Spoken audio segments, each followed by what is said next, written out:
Welcome. நான் உங்கள் ராகேஷ் குமார். மெயினாக நீங்கள் பார்க்கக்கூடிய விஷயம் இன்னொன்று என்னென்னா, சிலபஸ் அண்ட் கிளாஸ் ஃப்ரேமிங் அங்கே எப்படி இருக்கும் அப்படின்றத பசங்க இங்கேருந்தே தெரிஞ்சுட்டு போகிறது ரொம்ப நல்லது.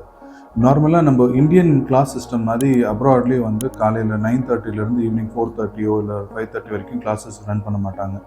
ஸோ அண்டர் கிராஜுவேஷன் லெவல் ஆகட்டும் இல்லை மாஸ்டர் லெவல் ஆகட்டும், பசங்களுக்கு வந்து ரொம்ப ப்ராக்டிக்கல் ஓரியன்டான கிளாஸஸ் மட்டும் தான் டீச் பண்ணுவாங்க. ஸோ மோஸ்ட்லி ஒரு ஸ்டூடெண்ட்டுக்கு ஒரு நாளைக்கு 3-4 மணி நேரம் மட்டும்தான் அவங்களோட கிளாஸஸ் இருக்கும்.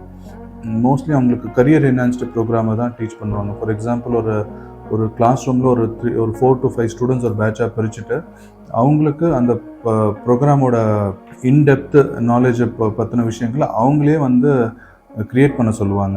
ஸோ பசங்களுக்கு வந்து பார்த்தீங்கன்னா, நீங்களே உங்களோட ப்ராஜெக்ட் ஒர்க்கை ரெடி பண்ணுற மாதிரி இருக்கும், நீங்களே அதோட ரெஃபரன்ஸ் எடுக்கிற மாதிரி இருக்கும். Plus most of the time வந்து அந்த பண்ண ப்ராஜெக்டை நீங்கள் அடுத்த செஷனில் ஒரு குரூப் ஆஃப் த ஸ்டூடெண்ட்ஸ் கிட்ட டிஸ்கஷன் பண்ணுற மாதிரி இருக்கும்.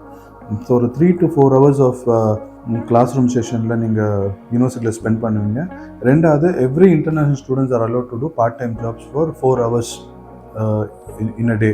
ஒரு வாரத்துக்கு 20 மணி நேரம் நீங்கள் பார்ட் டைம் பண்ணலாம். அப்போது நீங்கள் உங்களோட கிளாஸ் ஹவர்ஸை முடிச்சுட்டு அடுத்த ஒரு பார்ட் டைமும் போகும்போது உங்களோட லைஃப் ஸ்பேன் எங்கேயுமே டிஸ்டர்ப் ஆகிடக்கூடாதுன்றதுக்காக தான் உங்களோட கோர்ஸ் கரிக்குலம் ஒரு நாளைக்கு ஒரு 3 to 4 hours சொல்லி டிசைன் பண்ணியிருக்காங்க. ஸோ நீங்கள் யூனிவர்சிட்டியில் இந்த மாதிரி ஒரு செல்ஃப் ட்ரிவன் கோர்சஸ் படிக்கும் போது உங்களுக்கு செல்ஃப் கான்ஃபிடென்ட் நிறையா வரும். ஏன்னா உங்களோட ப்ரோக்ராமை நீங்களே எப்படி உருவாக்க போகிறீங்க, அடுத்த செஷனில் அதை பற்றி டிஸ்கஸ் பண்ணுவீங்க. ரெண்டாவது, யூனிவர்சிட்டியிலேருந்து நீங்கள் வெளியில் போய் ஒரு பப்ளிக்கில் ஒர்க் பண்ணும்போது உங்களுக்கு ஃபினான்ஷியல் பொட்டென்ஷியல் பற்றி நிறையா தெரிஞ்சுக்குவீங்க.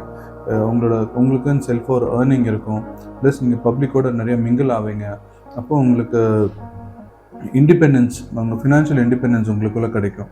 ஸோ நீங்கள் ஒரு கண்ட்ரிக்கு போகிறதுக்கு முன்னாடி அதோட கோர்ஸ் எப்படி இருக்கும், அதோட சிலபஸ் எப்படி டிசைன் பண்ணியிருக்காங்க, ப்ளஸ் அந்த சிலபஸ் வந்து உங்களால் கோப்பப் பண்ணிக்க முடியுமா, ஏன்னா உங்களுக்கு ரொம்ப பிடிச்ச கோர்ஸோ ப்ளஸ் உங்களுக்கு ரொம்ப தேவையான ஒரு கோர்ஸ் அது மட்டும் நீங்கள் எடுத்து போனீங்கன்னா தான் இந்த மாதிரி ஒரு ப்ராக்டிக்கல் ட்ரிவன் கோர்ஸில் உங்களால் அடுத்த கட்டத்துக்கு போக முடியும். ஃபார் எக்ஸாம்பிள், நிறைய ஸ்டூடெண்ட்ஸ் என்ன பண்ணுவாங்கன்னா, அவங்களோட சீனியர்ஸ் சொல்லியிருக்காங்க இந்த கோர்ஸ் ரொம்ப ஈஸியாக இருக்குது, ப்ளஸ் இதில் பிளேஸ்மெண்ட் கிடைச்சிருச்சுன்னு சொல்லுவாங்க. ஏன்னா நீங்கள் இன்றைக்கி ஜாயின் பண்ணீங்கன்னா ஆஃப்டர் 2 years தான் உங்களுக்கு பிளேஸ்மெண்ட் கிடைக்க போகுது. அப்படி இருக்கும்போது ஆஃப்டர் 2 years நீங்கள் பண்ணுற கோர்ஸோட வேல்யூ 2 yearsல இருக்குமா அப்படின்றத ரொம்ப ஃபோக்கஸிவாக நீங்கள் இன்றைக்கே டிசைட் பண்ணணும். ப்ளஸ் அந்த கோர்ஸ் படிக்கும் போது உங்களுக்கு ஃபினான்ஷியல் பிளானிங் பண்ணணும், உங்களுக்கு ஒரு பார்ட் டைம் பண்ணணும்னா நீங்கள் படிக்கிற கோர்ஸ் மூலிமா உங்களுக்கு அந்த பார்ட் டைம் ஒன்று கிடைக்குதான்னு பார்க்கணும். அப்படி இல்லைன்னா நீங்கள் படிக்கிற படிப்பும் சரி பார்ட் டைமும் சரி எங்கேயுமே டிஸ்டர்ப் ஆகிடாத மாதிரி சூஸ் பண்ணணும். ஸோ இந்த ஒரு பிளானிங்கும் இந்த ஒரு தாட் ப்ராசஸும் நீங்கள் முன்னாடியே எடுத்துகிட்டு நீங்கள் அப்ராட் போகும்போது உங்களுக்கு எங்கேயுமே உங்களுக்கு பிரேக் ஈவன் ஆகாமல் நீங்கள் பார்த்துக்கலாம்.